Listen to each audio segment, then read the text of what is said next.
Today, you're going to understand why you don't have a motivation problem, you have a clarity problem. I want you to picture this for a second. It's 6 a.m. You just woke up. You're staring at your phone.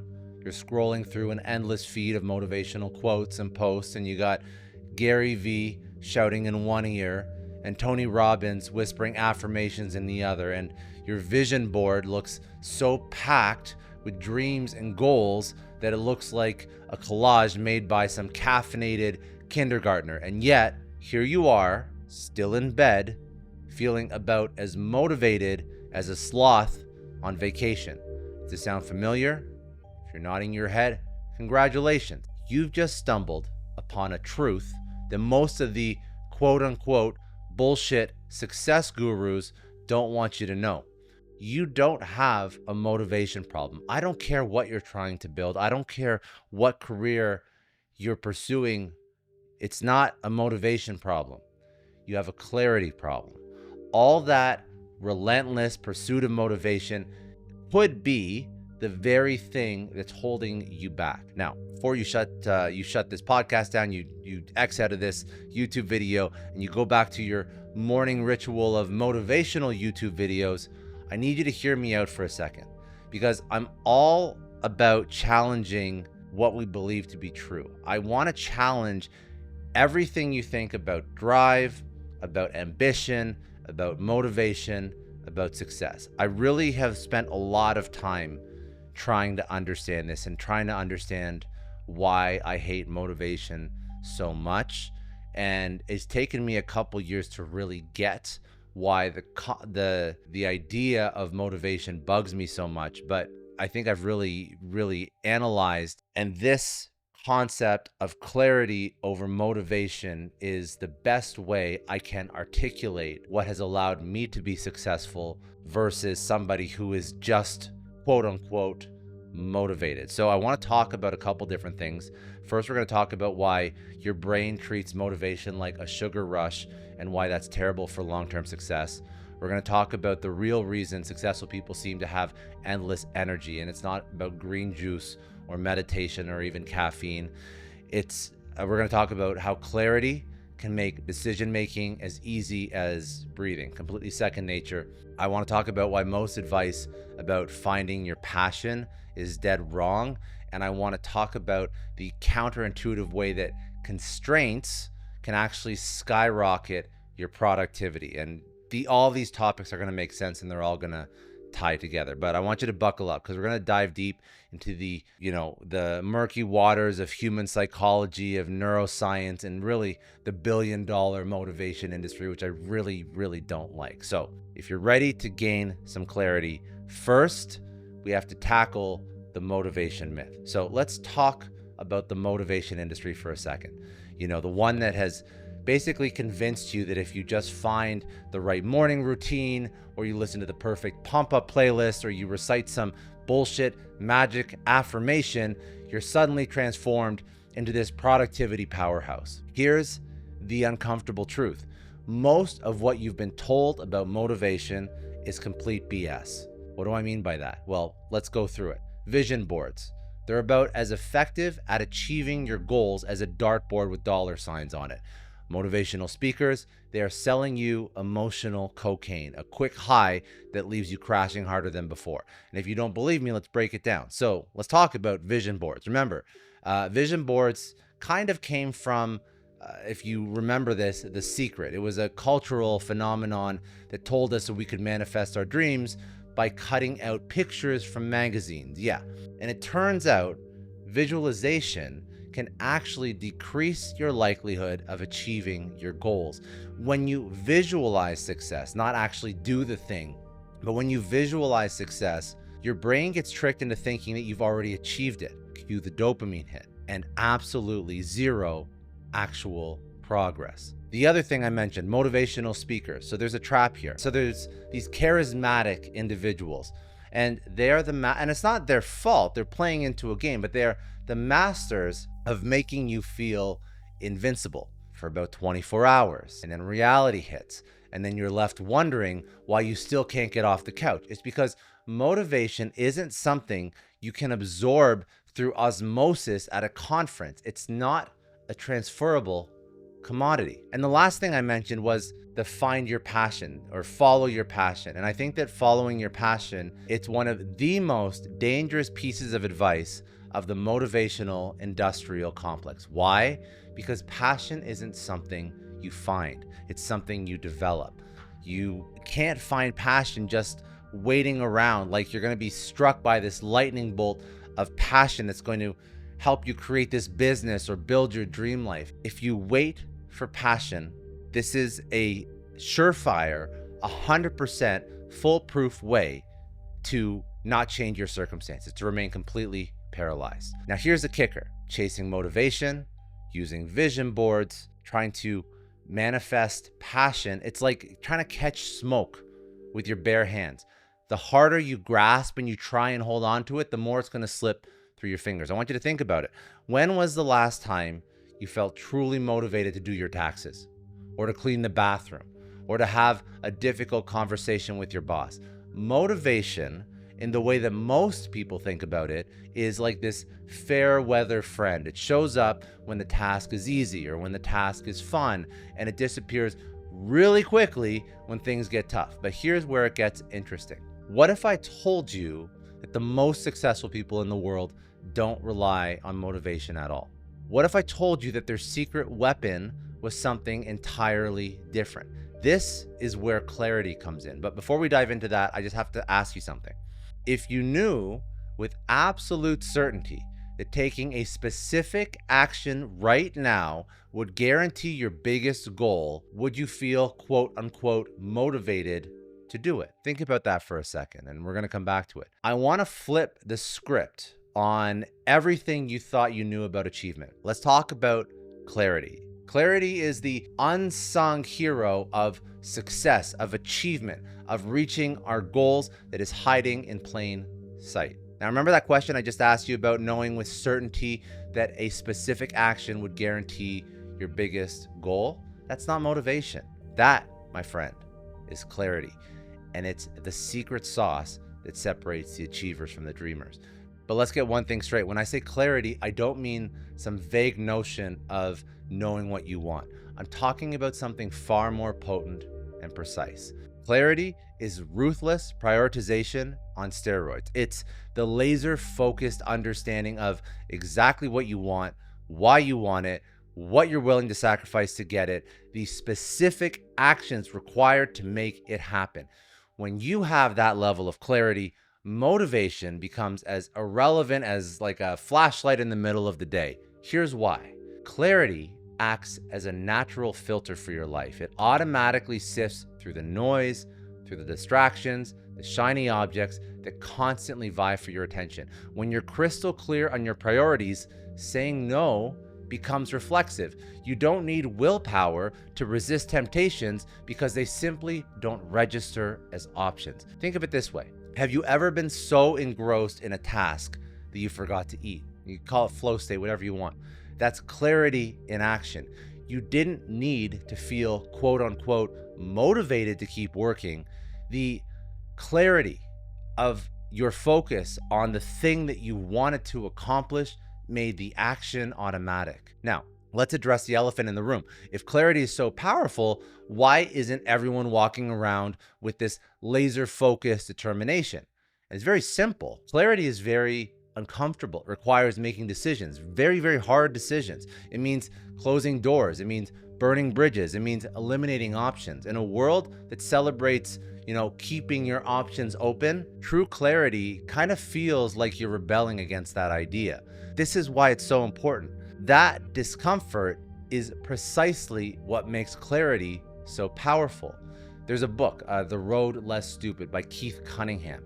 He introduces a concept called thinking time, and it's dedicated time for asking yourself hard, uncomfortable questions about your business and your life. So he asks questions, or he tells you to ask questions like, what am I not seeing? What if my core assumptions are wrong? What would I do if I knew I couldn't fail? These questions are clarity generators. They force you to confront reality and make sometimes difficult decisions based on that reality, not on wishful thinking or vague aspirations. Now, you might be thinking, well, this all sounds great, but how do I actually gain this type of clarity? Excellent question. But before we dive into that, we need to address a pretty major roadblock that's probably standing in your way right now. It's a modern epidemic that's eroding our ability to gain clarity faster, and you can say analysis paralysis. I'm talking about the paradox of choice. The paradox of choice fuels motivation and vice versa because we always think we have more options. I think it's very important to unpack the paradox of choice, which is really kind of the hidden enemy of clarity. So let me paint a picture for you. Imagine walking into a store to buy a pair of jeans. Okay, it sounds simple, right? But you're standing there, you're faced with slim fit, straight leg, boot cut, high rise, low rise, dark wash, light wash, distressed, raw denim. You get the picture. Suddenly, picking a pair of pants feels like you're trying to defuse a bomb. This is the paradox of choice, a phenomenon first described by psychologist Barry Schwartz. And in essence, it stresses that while some choice is good, too much choice paralyzes us and makes us less satisfied with our decisions. Now, you might be thinking, well, what does this have to do with clarity and motivation? And the answer is everything. Because in today's world, we're not just choosing between types of jeans. We're choosing between infinite career paths. We're choosing between countless lifestyle options. We're choosing between endless self-improvement strategies. We're choosing between tons of investment opportunities, all these different relationship models. And that's just scratching the surface. Each choice you don't make, each decision you postpone creates what I like to call clarity debt. It's like technical debt in software development. Clarity debt accumulates over time. It makes it increasingly difficult to move forward with confidence. I want to give you an analogy or a story. Let me introduce you to Alex. Now, Alex is hypothetical, but to be honest, an all too real example of clarity debt in action. So, Alex, super talented graphic designer. She dreams of starting her own business, but she's having some trouble deciding what should she do. She could focus on brand identity for startups. She could specialize in packaging design for eco-friendly products. She could create digital assets for online courses. She could become an NFT artist. Each path could seem promising. Each path has potential. So what does Alex do? She decides to keep her options open. She dabbles in all four. She takes on clients in each area just to pay the bills. She starts multiple social media accounts and she tries to build her skills across all domains. Now, what is the result? Burnout, mediocre results, a creeping sense of failure and resentment. Alex isn't lacking motivation. In fact, she has a ton of motivation, but she's drowning in options and she's suffocating under the weight of her clarity debt. Here's the truth. Every time you say, I'll keep my options open, you're not being smart, you're not being strategic, you're accumulating clarity debt. And that debt comes with a crippling interest in the form of decision fatigue, imposter syndrome, lack of specialization, diluted efforts, unclear messaging to potential clients or employers. The list goes on and on. And the irony is, by trying to avoid missing out, you actually end up missing out on the compounding benefits of focused effort and expertise. So how do we break free from this cycle? How do we pay down our clarity debt and start making real progress? So it starts with understanding that clarity isn't just about knowing what you want. It's about having the courage to eliminate options.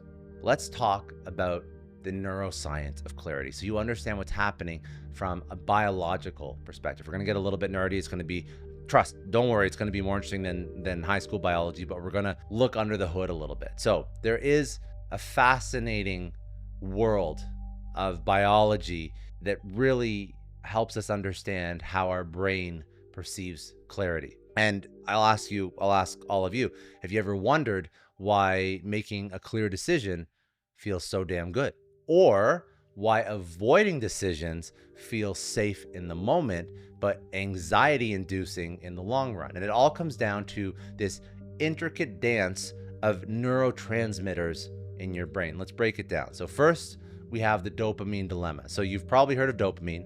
This is sometimes simplistically called the feel-good chemical, but dopamine's real job is much more nuanced. It's not about pleasure, it's about anticipation and motivation. Now, this is where it gets interesting. So, unclear goals or vague aspirations create a constant low level dopamine drip. So, it feels okay in the moment, like kind of like, hey, at least you're dreaming big, right? But it never leads to satisfaction. Now, clear, achievable goals, on the other hand, create a dopamine jackpot when you actually accomplish these goals. So, in other words, clarity turns you from a dopamine addict, always chasing the next hit, into a dopamine investor who reaps these massive returns. The second thing, the amygdala and the discomfort zone. So, I want to talk about why gaining clarity can feel so uncomfortable at first. This is usually the responsibility of the amygdala. Now, the amygdala is your brain's fear center. So when you start getting clear on your goals, you're essentially telling your brain, we're changing course, and your amygdala, whose job is to keep you safe, it freaks out. It floods your system with cortisol. This is a stress hormone. It triggers this all too familiar feeling of anxiety. And that's why so many people avoid clarity. That initial discomfort feels like a warning sign. So they retreat to the safety of vagueness and, again, quote unquote, keeping options open. But here's the plot twist. That discomfort is actually a sign that you're on the right track. Now, let's talk about the next part of your brain, or rather something your brain does called neuroplasticity. So every time you push through that initial discomfort and you make a clear decision, you're actually and quite literally rewiring your brain. So yes, there is an initial sort of cortisol rush that will make you feel uncomfortable, but when you push through that, you're rewiring your brain. And this process of rewiring your brain is known as neuroplasticity. It's how your brain adapts to new circumstances. So the first few times that you choose clarity over vagueness, it feels hard. Your brain is creating new neural pathways. But each time you do it, those pathways get stronger. And eventually, clarity becomes your brain's default mode. It's like building a muscle. The first few reps are tough. The first time you go into the gym is tough. But with consistent training, you become a clarity generating machine. Now, the last bit of biology, of nerdiness, let's talk about the reticular activating system, or RAS. So this is where clarity becomes a superpower. Your RAS, or reticular activating system, is a bundle of nerves at your brainstem that filters information. It decides what gets into your conscious mind and what doesn't. So when you have crystal clear goals, when your brain starts to rewire, you're essentially programming your RAS. So suddenly you start noticing opportunities, ideas, resources that align with your crystal clear goals. And they were always there, but your brain was filtering them out because they didn't match any clear objective. This is why people often talk about opportunities, quote unquote, appearing once they get clear on their goals. The opportunities didn't just magically materialize, their brains started letting that information through. So let's put it all together. Let's recap a little bit. Number one, clear goals optimize your dopamine system for long-term satisfaction. Number two, the initial discomfort of gaining clarity is just your amygdala doing its job, so push through it. Number three, each clear decision strengthens your clarity muscles through neuroplasticity. It rewires your brain. And number four, clarity reprograms your RAS to filter in opportunities aligned with your goals.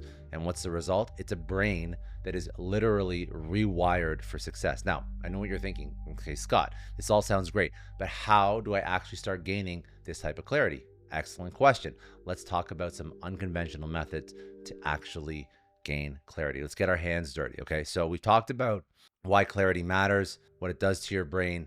Now, let's dive into how to actually achieve it. But fair warning, these are not your grandma's goal setting techniques. We're not going to talk about SMART goals or create vision boards. I really want to push some boundaries and maybe make you a little bit uncomfortable, because that's where the magic happens. So let's dive in. First, idea that you should familiarize yourself with: the regret minimization framework. This comes straight from the playbook of Jeff Bezos. So before he started Amazon, Bezos used this framework to gain clarity on whether he should leave his cushy Wall Street job. Here's how it works. Step 1, project yourself to the age of 80. Step 2, look back on your life.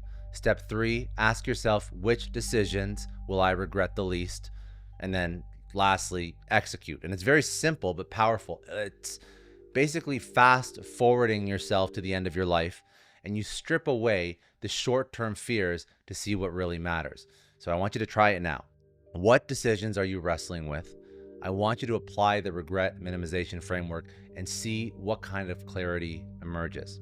Second exercise, the 100 no's exercise. So this is for everybody who's a people pleaser. Here's the challenge. I want you to say no to 100 things this month. Now, why? Because clarity isn't just about what you say yes to. It's equally about what you say no to. So I want you to keep a log. Each time you say no to a request, an invitation, or even a thought that doesn't align with your priorities, write it down. Aim for 100. And at first, it's going to feel uncomfortable and you might even feel a little bit guilty. But as you progress, you're going to notice something. Your yeses become more powerful. Your time starts to open up. Your energy starts to focus. And clarity emerges from the space that you've created. The third framework, clarity through constraints. So we often think the more options lead to better outcomes, but it's actually the opposite that's true. Constraints breed creativity and they force clarity. So I want you to try this. Step 1, take your biggest goal. Step 2, cut your resources in half the time, half the money, half the team. Step 3, ask yourself, how would I achieve this goal with these constraints? This forces you to get crystal clear on what's essential. It eliminates the fluff and it zeroes in on the core of what you're trying to achieve. Paradoxically, you're going to find that the constrained version is actually more innovative and more impactful than your original idea. The next framework is the skill stack approach. So this one comes from Scott Adams. He's the creator of Dilbert. Instead of trying to be the best at one thing, become reasonably good at a unique combination of skills. And this is how you apply it. So I want you to list out your top 5 to 7 skills. They don't have to be world class, but things that you're reasonably good at. Step 2, I want you to look for unique combinations. So how can you stack these skills in a way that's very rare and valuable? And what this approach does is it helps you gain clarity on your unique value proposition that you can bring to the world. It's not about being the best. It's about being the only one who does what you do. And the last framework that I think is very important is something called the dead end visualization. It's a little bit dark, but stick with me. It's very powerful. So step 1, I want you to visualize continuing on your current path for the next 5 years. And step 2, I want you to imagine that it leads to complete failure. And yes, I told you it was dark. And then step 3, I want you to write out in very vivid detail what failure looks like and feels like. And now step 4, work backwards. What decisions led to this outcome? Now, this exercise is going to help you identify the pitfalls and the wrong turns before you make them. It's like clarity through negative space. By seeing clearly what you don't want, what you do want comes into very sharp focus. And the last idea, or the last framework, or whatever you want to call it, is the Odysseus contract. So this was named after the Greek hero who had himself tied to the mast to resist the siren song, if you've heard this story. And this technique is about creating clarity through pre-commitment. So this is how you use it. Step 1, you want to identify a goal that requires sustained effort. Step 2, I want you to create a contract with serious consequences for not following through. And then I want you to, step 3, give that contract to a trusted friend to enforce. So for example, if your goal is to write a book, your contract might state that if you don't write 1,000 words a day, you have to donate $100 to a cause that you hate. So what this does is it creates very instant clarity. Suddenly, the path forward is crystal clear because the alternatives are too painful to consider. Now, I know some of you are thinking, these sound intense. Do I really need to go to these extremes if I just want to find clarity? But this is the truth. Finding true clarity, it's beautiful when you do it. It's not gentle. It's not a comfortable process. It's about making very tough choices, confronting very hard truths, and committing with everything you've got. Now, you don't have to incorporate all 6 of these frameworks, but these are great starting points. But there is some good news, because once you have that clarity, everything else becomes easier. Decisions that used to paralyze you become so obvious. Tasks that used to drain you, they start to energize you. Why? Because clarity doesn't just guide your actions. It actually generates the energy you need to follow through. I actually want to talk about this. I want to talk about energy as a byproduct of clarity, because we spoke about how chasing motivation is like trying to catch smoke. Remember? It's impossible. It's incredibly draining. But there's a little twist. When you have true clarity, you don't have to chase anything because energy finds you. This is a phenomenon I like to call clarity momentum. So imagine you're in a rowboat on a foggy lake and you can barely see a few feet in front of you. So you start rowing, but you're not sure if you're moving in circles or you're actually making progress. So every single row, every single stroke feels like a chore. That is life without clarity. Now imagine the fog suddenly lifts. You see the shore you're aiming for, clear as day. Not only that, but you notice a strong current flowing exactly where you want to go. Suddenly, each stroke of your oar propels you forward with way more force. You're energized, you're excited, you're moving faster than you ever thought possible. I'll even give you an example. For people that aren't rowing boats daily, think about the last time you drove somewhere without getting there before, without any GPS, and it just seems tiresome. It seems long, it seems drawn out. Versus if you drive somewhere you've been 1,000 times with a GPS and there's something exciting at the end of the road or the end of the road trip. Like, the feeling is just incredibly different. I don't even know how else to describe it. It's like night and day, yet it's the exact same trip. But what this is it's clarity momentum. So this is how it actually works. And this is why you experience those two very different outcomes from relatively the same action when you have found clarity. So first, why does this happen? Well, decision fatigue evaporates. So when you lack clarity, every little decision drains your mental energy. Should I take on this project? Is this the right career move? Am I wasting my time? But with crystal clear goals and priorities, 90% of the decisions they make themselves. That mental energy you were wasting on this trivial decision, it's now laser focused on your key objectives. It's like upgrading from a leaky bucket to a high pressure fire hose. Same amount of water, exponentially more power. Second reason why this happens is the motivation equation flips. What do I mean? We often think that action follows motivation. Once I feel motivated, I'll act. It's motivation first, action second. But with clarity, this equation flips. Action creates motivation. It's almost like a flywheel effect. So each step you take towards your clear goal releases dopamine. It energizes you for the next step. It's like this self-reinforcing cycle. The clearer your goal, the more energized you feel taking action, which in turn makes your path even clearer. And this is why people in a state of clarity often seem to have unlimited energy. They are riding this clarity momentum wave. And the third reason why this happens, one of my favorite reasons, is that flow state becomes very frequent. So I'm not going to go on and tell you all and teach you all about flow state. I'm sure some of you already know, but flow state is really just the feeling of being in quote unquote the zone. It's where you do your best work. It's where time seems to fly by, work feels effortless. This is flow state. And one of the most effective, there's a lot of different ways to get into flow state, but one of the most effective ways to get into flow state is when you have clarity. Clarity is your express ticket to flow state. When you have clarity, you naturally set yourself up for flow because you have clear goals, check. You have immediate feedback on your progress, check. And you have a balance between your skills and the challenge, check. Clarity creates the perfect conditions for flow, and flow is like mainlining pure energy and productivity. Another counterintuitive truth happens to you. Obstacles become opportunities. When you have enough clarity, obstacles actually start to energize you. Now, why is this? It's because when you're crystal clear on your destination, every obstacle becomes a puzzle to solve, not a reason to quit. You have to think about it like a video game. When you know exactly what your mission is, encountering enemies or obstacles, it doesn't discourage you. It's part of the process. It's actually exciting. It's fun. Each one you overcome proves that you're on the right path and gets you closer to your goal. That is clarity's momentum in action.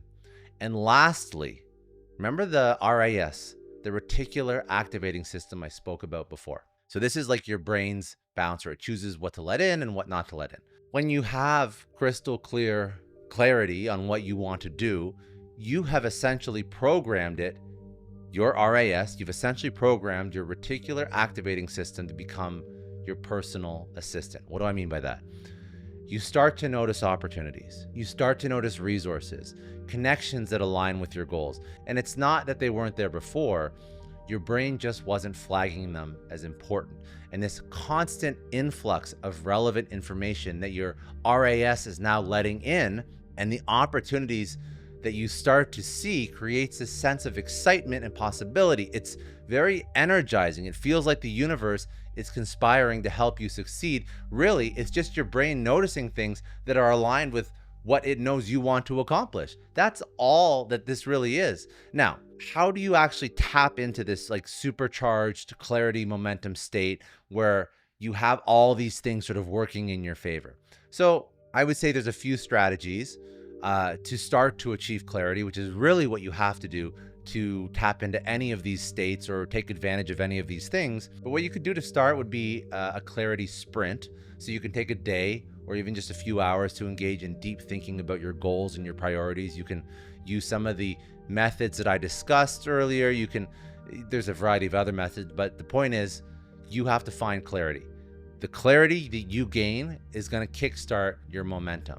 Second idea, you can create clarity rituals. So you can build habits that reinforce your clarity daily. This could be a morning journaling session where you reconnect with your goals, or it could be an evening review where you check your actions that you did in that day against your priorities, see if they're actually lining up. Third thing you could do would be to celebrate clarity wins. So each time you make a decision that aligns with your clear goals, celebrate it. This just reinforces the neural pathways we talked about earlier, making clarity your brain's default mode. Now, I can almost hear some of you thinking, okay, this all sounds great, but what if I gain clarity and then realize that I've been on the wrong path? So excellent question. And let's talk about how, I don't want to confuse anybody or throw anybody off, but let's talk about how too much clarity can lead in some cases to tunnel vision, and how to strike the right balance between this unwavering focus and adaptability. This would be an elephant in the room we have to talk about, because we've kind of just been like singing praises about clarity, but like any powerful tool, it comes with its own set of risks. So it's really time to look at the potential pitfalls of clarity and how to navigate them. And this would be the, I guess, quote unquote, dark side of clarity. So first, let's talk about the tunnel vision trap. Imagine you're an archer, right? Clarity is like having a precision scope on your bow, or I guess if you're a hunter, on your gun, whatever. But it helps you focus on your target with this laser-like accuracy. It sounds great, right? But what if, while you're zoomed in on your target, a better opportunity walks right behind you? So this is a tunnel vision trap. When you are too focused on a specific goal, you might miss emerging trends in your industry, new technologies that could revolutionize your approach, potential collaborators or mentors. You can miss unexpected opportunities that could sort of leapfrog you ahead. And remember, a good example of this, Kodak. So Kodak they were crystal clear on their goals. I mean, they knew that they wanted to dominate the film photography market. That clarity served them well until it didn't. And they were so focused on film that they missed the digital revolution happening around them. The second thing that you have to watch out for is, I guess the best way to call it is the sunk cost fallacy on steroids. So clarity can make you more resilient and persistent, but if it's taken too far, it can also make you sort of stubbornly cling to a goal that's no longer serving you. So this is sunk cost fallacy on steroids. You've invested so much time and energy into this clear path that changing course could kind of feel like you're admitting defeat. But sometimes it's true. The most courageous thing you can do is change your mind. Another thing that can happen is too much clarity, which is about focus and elimination. Well, that can kill some creativity, because creativity does thrive on connection and combination. And if you're too clear on your path, you might stop exploring, you might stop playing, you might stop making those weird, unexpected connections that lead to breakthrough innovation. Remember, some of the world's greatest inventions were accidents. So Alexander Fleming, he discovered penicillin because he was a bit messy in his lab. If he had been too focused on his intended experiments, he might have missed this very world-changing discovery. And the last thing you have to watch out for is adaptability, because in our very rapidly changing world, adaptability is crucial. But too much clarity can make you rigid. It can make you unable to pivot when circumstances change. It's like being a master sailor with this very clear destination. You know exactly where your ship's going, but you live in this world where islands can move overnight. Now, your clarity would serve you if the islands didn't move, but your clarity of purpose needs to be balanced with flexibility in approach. Let me explain what that means. So clarity, obviously, I'm doing this whole piece on clarity. It's very important. But how do you have flexible clarity so that you don't run into any of these problems that I just mentioned?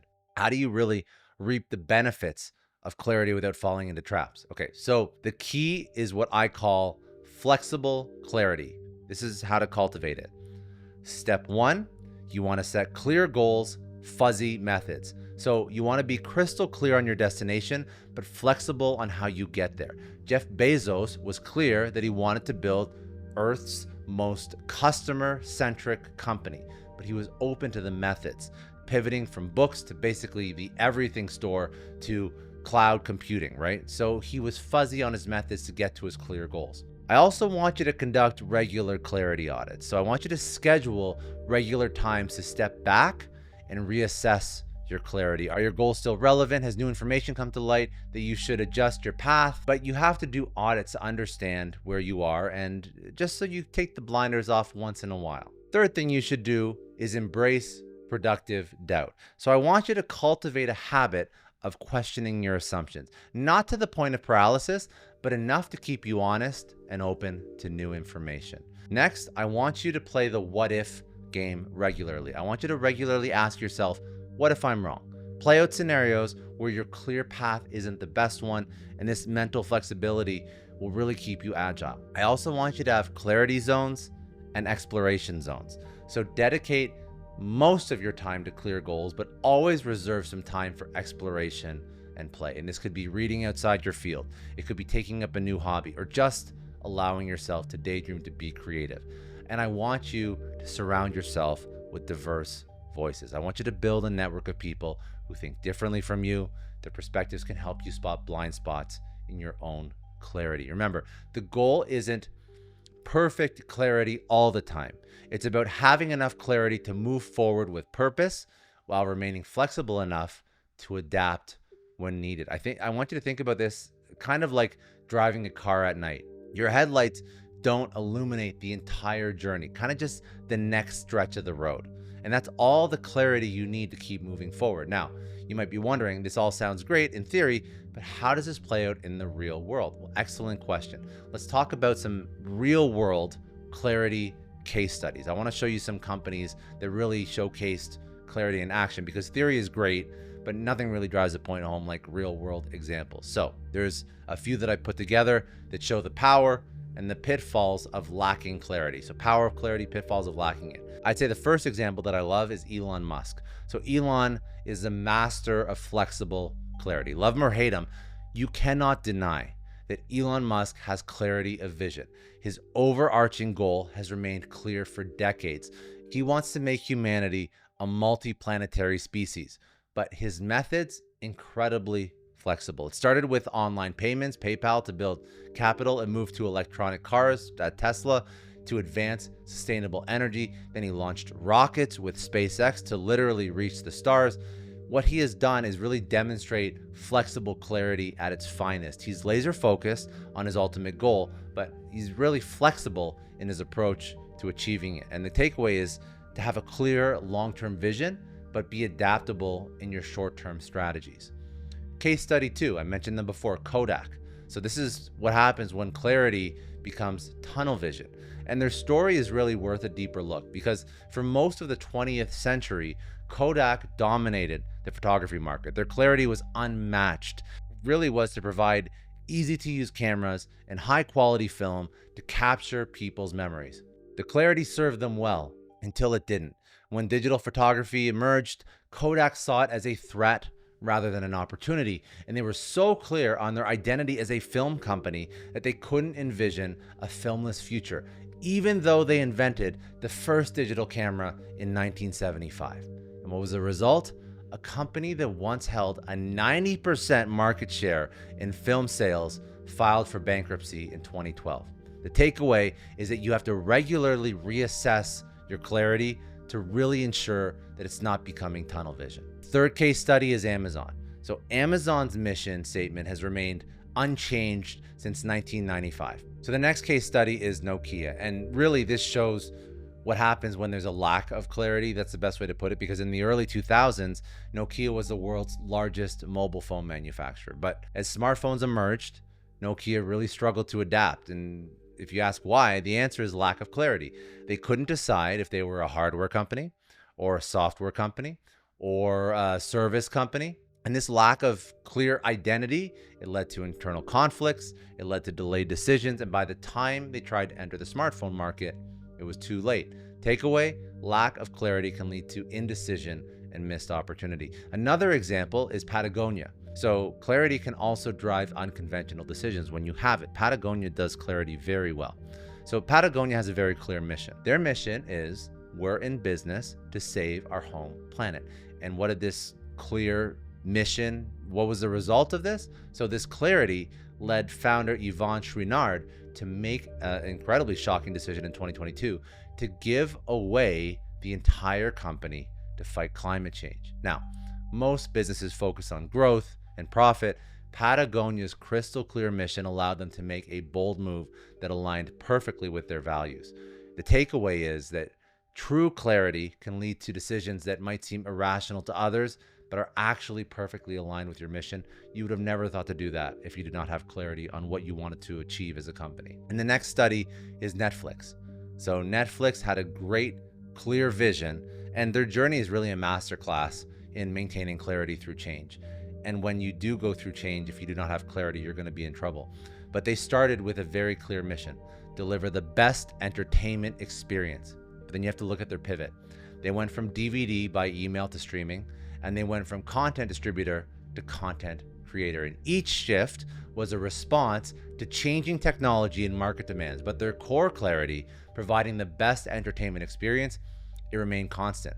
And the takeaway here is your methods may change, but your core clarity can remain constant. Now, if you look at all these case studies, these examples, there's some really clear patterns that emerge. First lesson that I pull out of this: clarity as a compass, not a map. The most successful entities, companies that use clarity as a general direction, not a specific route. They know where they're going, but they remain flexible on how to get there. Second lesson, regular clarity audits. I mentioned this before. Successful companies, they do regularly reassess their clarity to ensure it's still relevant and not turning into tunnel vision. Third lesson, clarity drives bold moves. When you're clear on your mission, you can make decisions that might seem risky or unconventional to others, but they align perfectly with your needs. Next lesson, lack of clarity leads to missed opportunities. Without clear direction, it's very easy to become reactive rather than proactive, and you miss key opportunities for growth or adaptation. And last lesson, clarity transcends industry boundaries. What does this mean? True clarity is about purpose, not product. It allows for expansion into seemingly unrelated areas that actually serve the core mission, because you know what that core mission is. Now, you might be thinking, this all sounds great for big companies, but how do I apply this to my own life or my own small business? Great question. This is why you need to learn about the clarity audit. This is your tool for focused success, because we've journeyed through the power of clarity, its potential pitfalls. We've seen it in action with real world examples in companies, but it's important to bring it all home back to you. So this is the clarity audit. This is a tool that I want you to take away. This isn't just another fluffy self-assessment. It is a hard-hitting, no holds barred look at where you stand with clarity in your life and your work. So if you're ready to get uncomfortable, good, because that's where the growth happens. So what is the clarity audit? I need you to rate yourself on a scale of 1 to 10 for each question. I'm going to give you the questions in a second, but for a 1, that means you are completely unclear, and a 10 is crystal clear. And I want you to be brutally honest, because you're only cheating yourself if you're not. First question, core purpose. Do you have a clear, compelling reason for what you're doing in your life and your work? Can you articulate it in one sentence? 2, values alignment. Are your daily actions consistently aligned with your core values? Can you list your top 3 non-negotiable values without hesitation? 3, goal clarity. Do you have specific measurable goals for the next 1, 5, and 10 years? Can you recite your top 3 goals for this year from memory? 4, priority focus. Can you instantly identify the top 3 priorities you should be focusing on right now?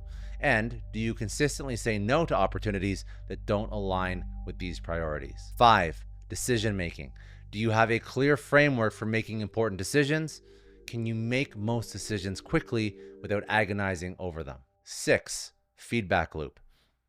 Do you have clear metrics to measure progress towards your goals? And do you regularly reassess and adjust your goals based on new information? 7, clarity communications. Can you clearly articulate your vision and goals to others? And do people around you understand and support your direction? 8, flexibility and balance.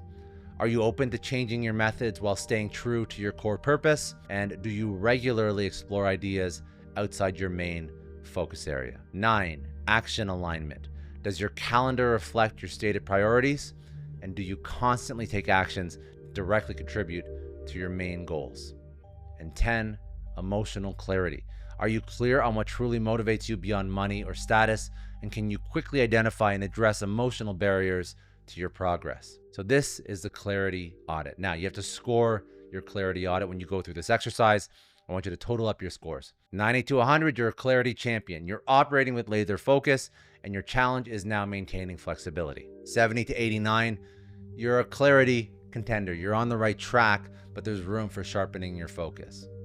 50 to 69, you're kind of a novice. You have some clear areas, but there's a lot of fog there. So you have to roll up your sleeves and really get focused. And below 50, this is an emergency. So if you're below 50, you are most likely feeling stuck, overwhelmed, but don't stress. This is why we're doing this together. You have to take your first step in identifying your problem. And actually, I would say the audit is the first step in identifying your problem. But regardless of your score, this is your challenge. I want you to identify the 3 lowest scoring areas from your audit. And for each, I want you to write down one specific action you can take in the next 24 hours to improve your clarity or score on that particular piece. And then I want you to schedule these actions into your calendar right now. I can wait. I want these in your calendar. And if you did this, good. This is your first step towards greater clarity. Now, remember, clarity isn't a destination, it's a journey. It's not about achieving perfect clarity once and for all. In fact, it's impossible. It's about consistently refining your focus, adjusting your course, pushing through the fog. And as you move forward, these final thoughts in your mind, if you take nothing else away, take this away. Clarity breeds courage. The clearer you are, the more confidently you can act. Embrace the discomfort of gaining clarity. It is the precursor for bold actions. Clarity is a practice like meditation or exercise. Clarity improves with consistent practice. So I want you to make this audit and the improvement of some of the things that you find through this audit a regular part of your routine. Clarity catalyzes community. So when you're clear on your direction, you will naturally attract others who resonate with your vision. So I don't want you to be afraid to share your clarity, because it could inspire others. And clarity isn't certainty. You don't need to be 100% certain to have clarity. You just need to be clear enough to make the next step. Lastly, clarity evolves. What's clear today might become foggy tomorrow as circumstances change. It's okay. Stay vigilant. Be willing to reassess and refine your clarity regularly. So now you've got the tools to cut through the fog of indecision. You've got the tools to tap into the power of clarity. The question is really, what are you going to do with this newfound clarity? You don't have to answer me right now, but ask yourself, are you going to fall back into this comfortable haze of vague goals and scattered focus? Or are you actually going to embrace the challenge of clarity? You're going to push through that initial discomfort. You're going to unlock levels of energy and achievement that you never thought possible. That's the outcome you're going for. The choice is always yours, of course. But remember, clarity isn't just a nice to have. We live in a world of endless distraction, unlimited opportunities. Clarity is the ultimate competitive advantage. So I'm going to ask you, what is your next clear move?